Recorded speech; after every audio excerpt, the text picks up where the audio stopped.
Hey everyone, welcome back to Corporate Decoder, the place where we decipher the hidden meanings in company filings. Today we're looking at a filing that might just tell us Applied Optoelectronics is looking to tap into a bit more funding. Alright, let's dive into what Applied Optoelectronics, or AO, ADO known on the stock market, has been up to.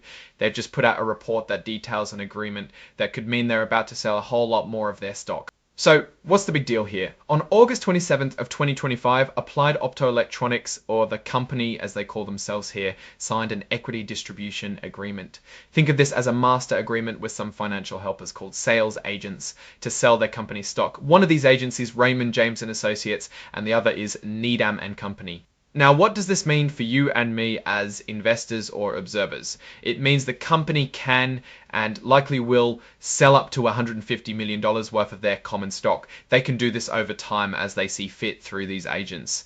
It's not a guaranteed sale of all that stock, but it gives them the green light to do so. How will they sell it? The filing explains these will be what they call at-the-market offerings. This basically means they'll be selling their shares directly on the stock market, like the Nasdaq where their stock trades, or any other place people are buying and selling their shares right now. It's a way to raise capital without needing a big immediate push like a traditional stock offering. A key point to remember here is that Applied Optoelectronics isn't forced to sell any of this stock.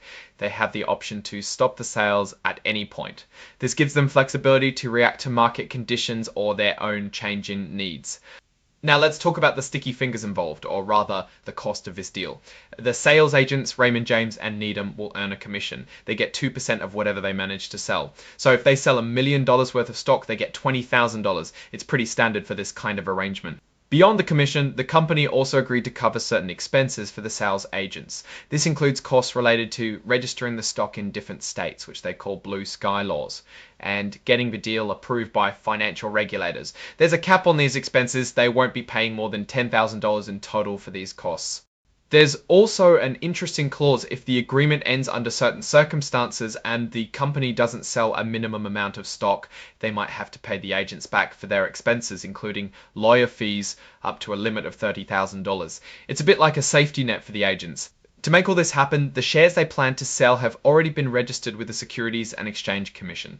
They used a special form called a shelf registration statement.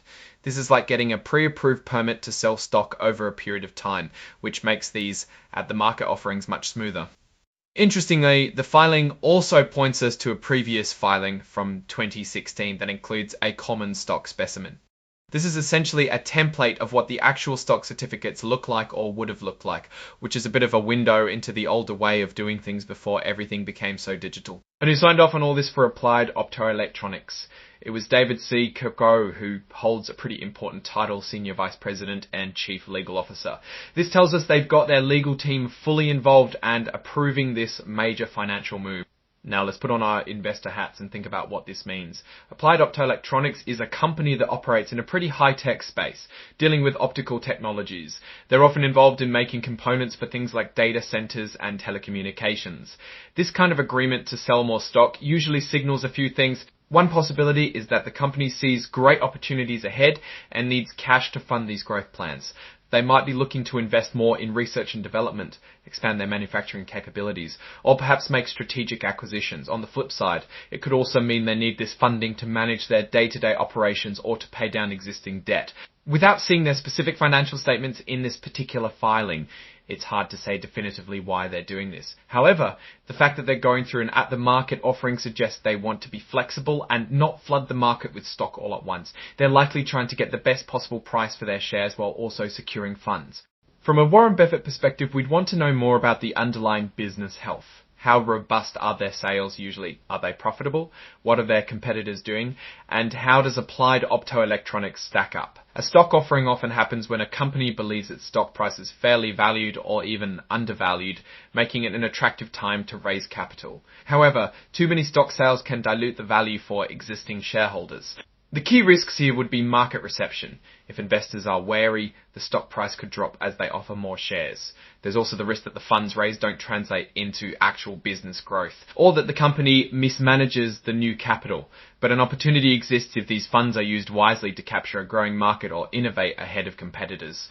In conclusion, this filing reveals a strategic move by Applied Optoelectronics to secure up to $150 million.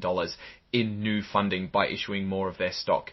It's a common practice for companies looking to fuel growth or manage their finances, and the at-the-market approach shows they're aiming for flexibility, whether this is a sign of aggressive expansion or a necessary step for operational stability.